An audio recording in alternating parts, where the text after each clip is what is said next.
Oke, saudara sekalian, harap saudara-saudari semuanya di rumah bisa sabar dan banyak cuci tangan dan kalau keluar pakai masker ya. Puji Tuhan, hari ini kita mau terus belajar tentang karakter ya. Dan di 1 Timotius 4 ayat 12, 1 Timotius 4 ayat 12, janganlah seorang menganggap engkau rendah karena engkau muda. Jadilah teladan bagi orang-orang percaya dalam perkataanmu, dalam tingkah lakumu, dan dalam kasihmu, dan kesetiaanmu, dan dalam kesucianmu. Ya, mari kita sama-sama berdoa. Terima kasih Tuhan Yesus atas firman Engkau, kuatkan kami dan berkati kami. Bawalah kami supaya kami lebih dekat dengan Engkau dan cinta Engkau menjadi pelaku Engkau Tuhan. Terima kasih Tuhan. Dalam nama Engkau Tuhan Yesus kami berdoa. Amin. Saudara sekalian, kita lihat kadang-kadang kita jadi anak Tuhan, sengaja atau tidak sengaja. Kita menjadi batu sandungan buat orang yang di sekeliling kita. Dan hari ini kita mau diskusi tentang emosional, disrespect, tidak menghargai orang lain. Aku lihat banyak sekali kita jadi anak Tuhan, kita cepat sekali emosi dan marah gitu loh ya. Dan orang yang emosi berkelebihan itu tidak menghargai orang lain, ya sikapnya kasar, pasti menjadi batu sandungan buat orang lain. Nah inilah yang sungguh menyedihkan kadangkala. Saya masih ingat waktu saya masih muda, saya kemungkinan ada beberapa kali juga begitu ya, emosi dan tidak menghargai orang lain. Tapi saya belajar, cepat sekali saya belajar dan puji Tuhan. Dan kita harus mau belajar kontrol emosi ya. Dan bersikap baik bukan hanya saat perasaan kita baik. Emosi itu kadang-kadang susah dikontrol. Ya, di Amsal 29 ayat 22, si pemarah itu menimbulkan pertengkaran dan orang yang lekas gusar banyak pelanggarannya. Nah, di sini dikatakan orang yang cepat marah itu parah sekali ya. Sering sekali menimbulkan pertengkaran. Nah, marilah kita jadi anak Tuhan, belajar dari firman Tuhan, kita mau belajar self control. Ya.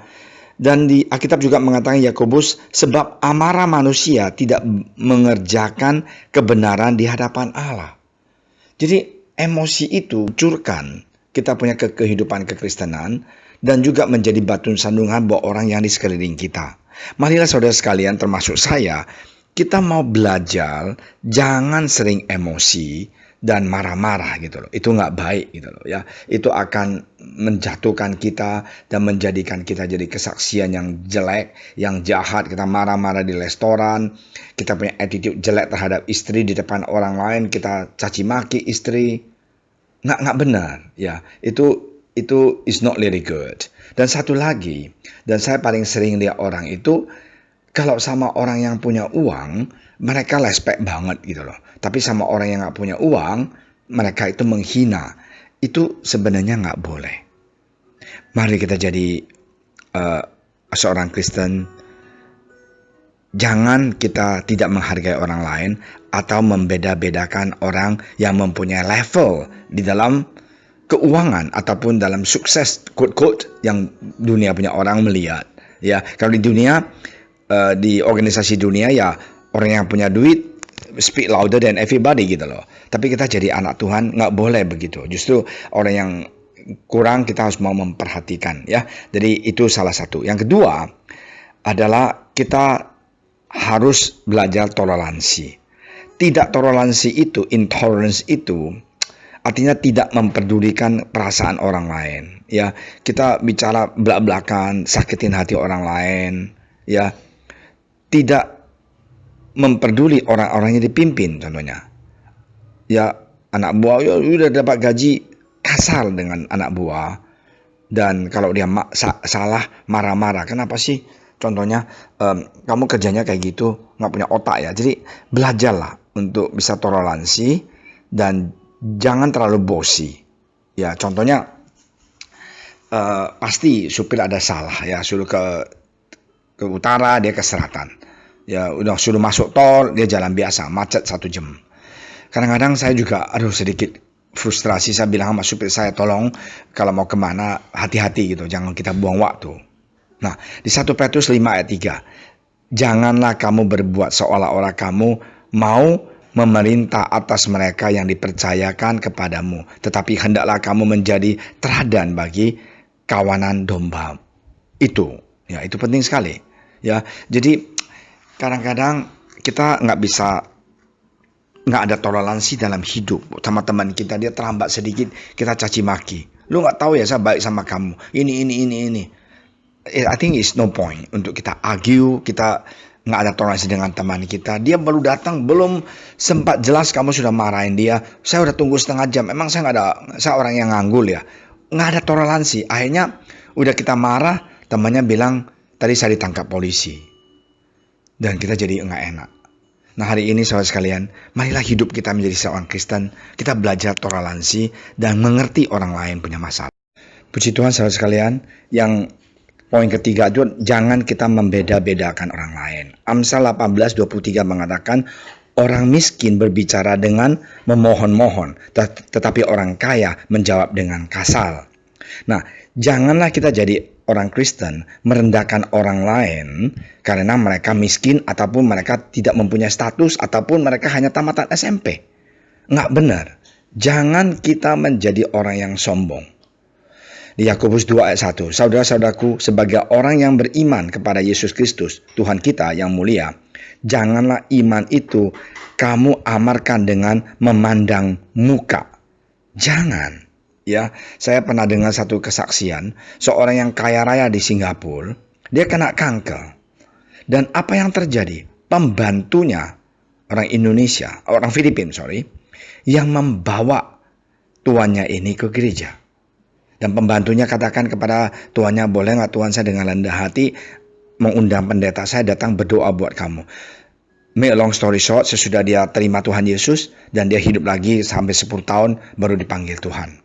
Jadi kita jangan anggap bahwa pembantu itu nggak ada harganya, bahwa pembantu itu adalah budak. Jangan, ya, jangan membeda-bedakan, ya. Nah, inilah yang paling penting jadi anak Tuhan. Marilah kita jangan jadi batu sandungan. Jangan kita memandang orang lain karena dia kaya, karena dia mempunyai profesi yang luar biasa. Dia adalah direktur di bank ataupun di satu perusahaan. Dan yang susah, yang miskin, yang pembantu, kita anggap remeh dan menghina mereka. Jangan, ya. Ingat, ya, Tuhan itu Tuhan yang baik. Dia tidak mau kita memandang, menghakimin orang lain, mengukur orang lain dengan mata jasmani manusia, dengan mata dan kita punya pandangan, itu tidak benar, ya. Saya senang sekali, saya sama Civivi yang istri saya, kita pernah susah di Australia waktu kita kuliah. Kita kerja sebagai waiter dan waitress, dan juga banyak saudara seimannya di gereja, ya, Cirubi dan semuanya. Kita kerja, ya, Sister Poyen, semuanya kita kerja setengah mati di sana. Kita dapat 1 jam $7, saya masih ingat. Nah, semuanya itu terjadi supaya Tuhan membentuk kita, karena kita dari bawah. Kita senang banget kalau bos kita kasih tips, ya, untuk kita Nataran, suruh kita pergi Yamcha gitu loh, ya. Nah, karena kenapa Tuhan mengizinkan kita jadi orang susah waktu kita kuliah?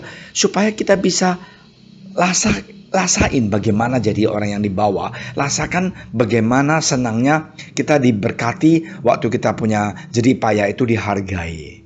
Nah, sesudah menjadi seorang gembala dan ibu gembala, kita sadar, oh, bagaimana kita ngerti perasaan anak-anak ataupun jemaat yang susah.